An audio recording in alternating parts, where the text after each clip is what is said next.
Assalamu alaikum dear student.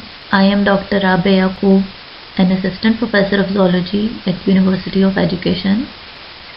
This is the lecture of your course Zoo Geography and Paleontology, and today we are going to discuss geochronometry.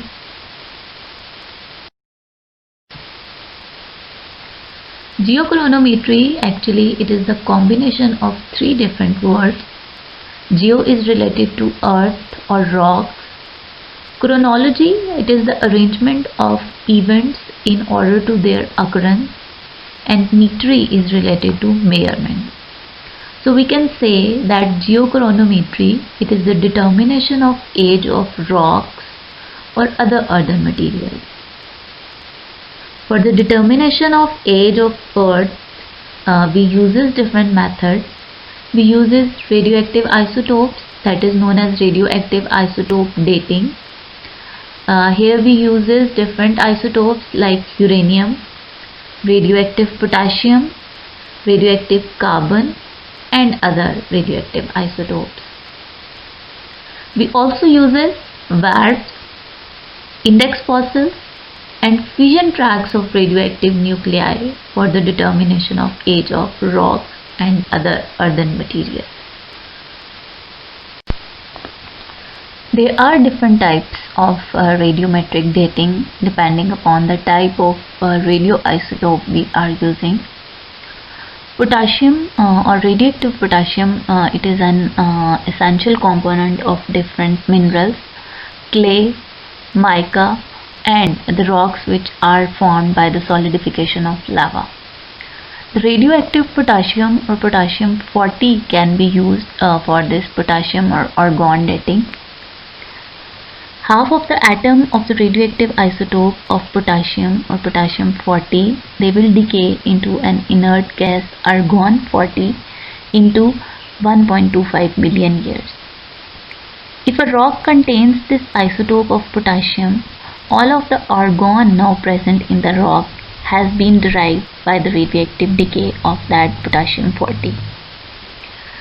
If we are able to determine the proportion of argon and potassium, we can determine the age of that rock. If the ratio of potassium to argon is 1:1, we know that the rock solidifies 1.5 billion years ago. And if the ratio is 1:3, the rock solidifies 2.5 billion years ago, and so on. Another very commonly and widely used radioisotope for radiometric dating is uranium.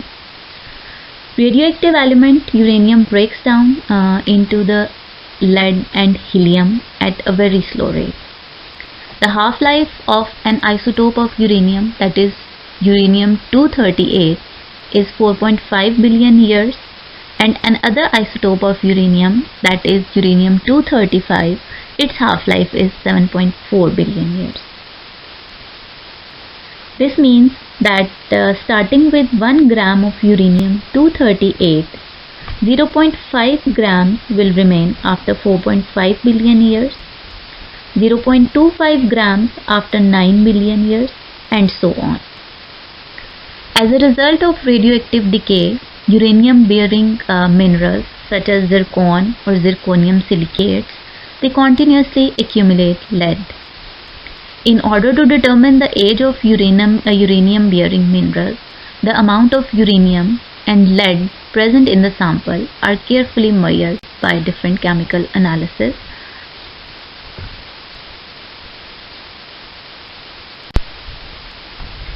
Radiocarbon dating. Carbon-14 or radiocarbon method was first developed by Dr. W.F. Libby, who has won the Nobel Prize in 1960 for his discovery. Although carbon-14 method is only useful in measuring the age of rocks and fossils up to 75,000 years old, it is significant accomplishment because geologists can now date many ice age and recent phenomena that previously could not be dated accurately.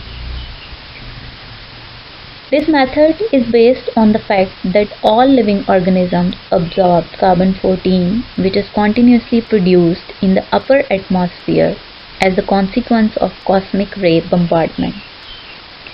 As long as an animal is alive, the decaying radiocarbon is continuously replaced into the biomass of that organism.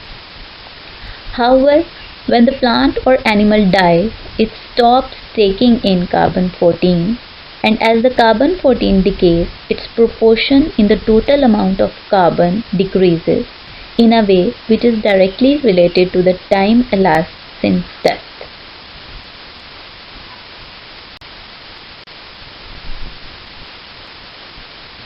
How carbon-14 is produced?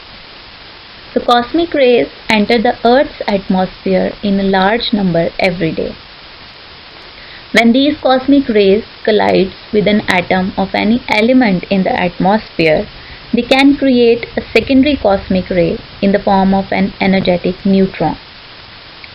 When these energetic neutrons collide with a nitrogen-14 that have 7 protons and 7 neutrons in their nucleus, it turns into a carbon-14 atom and a hydrogen. That carbon-14 contains 6 protons and 8 neutrons in its nucleus, and the hydrogen atom, it has only 1 proton and 0 neutron in its nucleus. Since nitrogen gas make up about 75% of the Earth's atmosphere by volume, a considerable amount of carbon-14 is produced. These carbon-14 atoms, they combine with oxygen to form carbon dioxide. Plants absorb this carbon-14 naturally and incorporate into the plant fibers by photosynthesis. Animals take in carbon-14 by eating those plant material or plant biomass.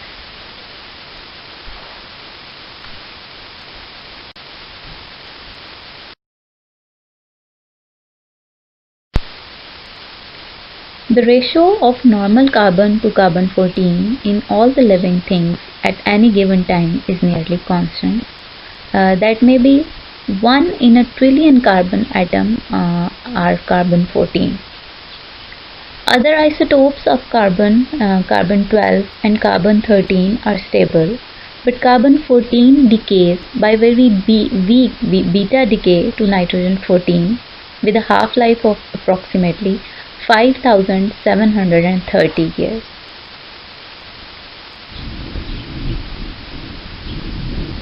As long as an organism is alive, the decaying radioactive carbon is continuously replaced into the biomass of that organism. However, when the plant or animal dies, it stops taking in carbon-14, and as the carbon-14 decays, its proportion to the total amount of carbon decreases in a way which is directly related to the time elapsed since death. Half of any given quantity of carbon will disintegrate in 5,730 years. Hence, the age of rock or fossil can be determined by measuring their carbon content and comparing it with the amount of living specimens.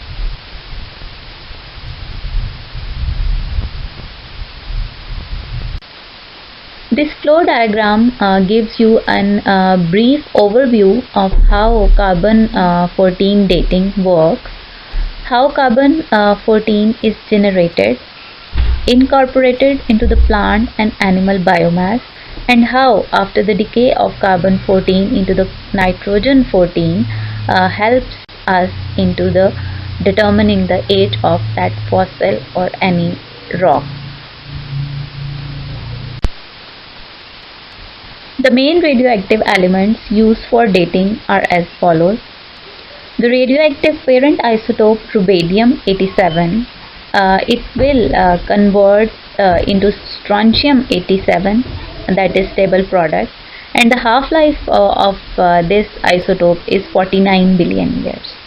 The useful range of this isotope is 1000 million years. Thorium-238 radioactive isotope will convert into lead-208 isotope with a half-life of 14 billion years, and the useful range of this isotope is 200 million years. Uranium-238 radioactive isotope will convert into lead-206 isotope into 4.5 billion years, and the useful range of this isotope is 100 million years. Uranium-235 will convert into the lead-207 with a half-life of 7.4 billion years, and the useful range of this isotope is 100 million years. Potassium-40 radioactive isotope will convert into the argon-40 with a half-life of 1.25 billion years, and the useful range of this isotope is 100,000 years. Carbon-14 will convert into the nitrogen-14 with a half-life of 5,730 years, and the useful range of this isotope is 75,000 years. Other methods which can be used in place of radiometric dating for absolute dating of rocks and fossils are warps, index fossils, and splitting or fission of nuclei of radioactive atoms. Thank you so much, students, for your concentration. So this is our last lecture of the semester, and the course of zoogeography is completed now. Now we will meet in our another lecture of another class. So till that, for that time, Allah Hafiz. Meet you soon, inshallah, in another video.